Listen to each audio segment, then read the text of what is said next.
পৃথিবীর অনেক দেশে আছে, আপনার একটা সন্তান এসেছে, আপনি তার সৌজন্যে 2টি গাছ লাগিয়ে দিয়েছেন।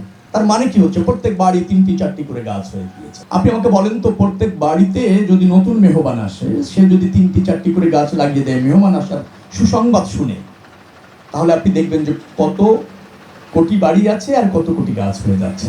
গাছ সে অবারিতভাবে আপনার পাশে থেকে আপনাকে বাঁচিয়ে রাখছে। বাসযোগ্য পৃথিবী তো থাকবে, আমি বলছি উপযুক্ত বাসযোগ্য পৃথিবী করতে। আমরা 5 কোটি গাছ লাগাবো এবছর, 5 বছরে 25 কোটি।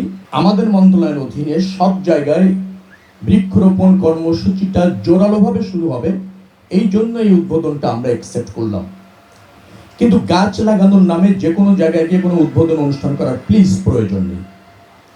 সাশ্রয়ী হতে হবে, অনাড়ম্বর হতে হবে, কার্যক্রম বান্ধব হতে হবে। গাছ লাগানোর কার্যক্রম বান্ধব বলতে আমি বোঝাতে চাচ্ছি উপযুক্ত চারা নির্বাচন, যে এলাকায় যে গাছটি বেড়ে ওঠার জন্য উপযুক্ত সেই এলাকায় সেই গাছ নির্ধারণ করা এবং গাছটি লাগানোর পর তাকে বেড়ে উঠাতে যা যা অ্যাসিস্ট্যান্ট দরকার তা ইনশিওর করা। অর্থাৎ আমি যদি 100টি গাছ লাগাই, তার মানে হচ্ছে 80টি বা 85টি গাছ যেন সে বেড়ে উঠতে পারে এবং যে উদ্দেশ্যে লাগানো সেই উদ্দেশ্যটা যাতে সফল হয়।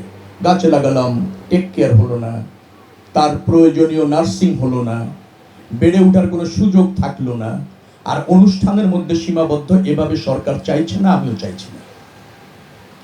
অর্থাৎ বেঁচে থাকার জন্য এটা খুবই অপরিহার্য।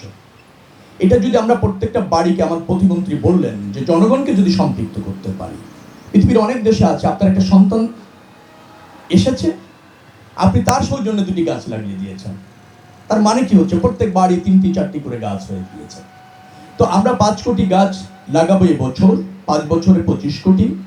আপনি আমাকে বলেন তো, প্রত্যেক বাড়িতে যদি নতুন মেহমান আসে, সে যদি 3টি 4টি করে গাছ লাগিয়ে দেয় মেহমান আসার সুসংবাদ শুনে, তাহলে আপনি দেখবেন যে কত কোটি বাড়ি আছে আর কত কোটি গাছ হয়ে যাচ্ছে। এভাবে আমরা উদ্বুদ্ধ করতে চাই, সম্পৃক্ত করতে চাই জনগণকে। বিশেষ করে কর্মকর্তারা যারা আছেন, তাদের পরিবার পরিজন আত্মীয় স্বজন, তাদেরকে অন্তত এ ব্যাপারে আগ্রহী করুন, সম্পৃক্ত করুন। আমাদের মন্ত্রণালয়ের অধীনে যে সমস্ত সড়ক আছে, মহাসড়ক হোক অথবা ধরেন ছোট সড়ক হোক, মাঝারি সড়ক হোক, যোগাযোগ মন্ত্রণালয় যেখানে যেখানে সুযোগ আছে সব জায়গায় আমরা কিন্তু বেগবান করব এই বৃক্ষরোপণ কর্মসূচি এবং প্রতিষ্ঠিত করব। ইতিমধ্যে 35 লাখের একটা টার্গেট আমি দেখলাম নেওয়া হয়েছে। আমি এটাতে থাকতে চাইছি না, কারণ আমাদের যত মহাসড়ক আছে এবং গাছ লাগানোর জন্য আমার কাছে মনে হয়েছে আমরা যেসব সড়ক নির্মাণ করব সেখানে পাশে কিন্তু মাটি কেটে এনে সড়ক করতে হয়। তো সেখানে একটা খালের মতো হবে, তার একটা পাড় থাকবে, সেখানে লাগানোর সুযোগ আছে। আমরা একটা সামাজিক আন্দোলন আমি বলতে চাই না, ব্যক্তি আন্দোলনে রূপান্তরিত করতে চাই। সেটি যদি হয় তাহলে বাসযোগ্য পৃথিবী তো থাকবে, আমি বলছি উপযুক্ত বাসযোগ্য পৃথিবী করতে চাই। সেটার জন্য আমাদের এটা খুব প্রয়োজন, কারণ আমাদের মনে হয় যে যে পরিমাণ বৃক্ষ থাকা উচিত যত শতাংশ তা নেই।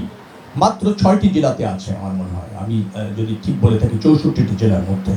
তার মানে হচ্ছে যে পরিবেশগত ভারসাম্য, যেভাবে পৃথিবী উত্তাপ হয়ে উঠছে, সমুদ্র সমতল যেভাবে আপনার বেড়ে উঠছে, আমি বলবো তাতে আগামীতে বাসযোগ্য পৃথিবী রাখাটা বড় চ্যালেঞ্জ।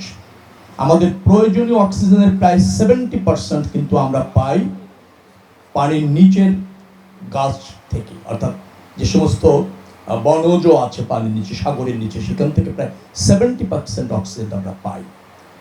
আর আমাদের যোগান দেয় প্রায় 21% মধ্যে আমাজন, যেটাকে বলে পৃথিবীর ফুসফুস বলা হয়। পৃথিবীর ফুসফুস মানে যেটা সক্রিয় না থাকলে চ্যালেঞ্জ হয়ে যেত বাঁচার। তার মানে হলো কত?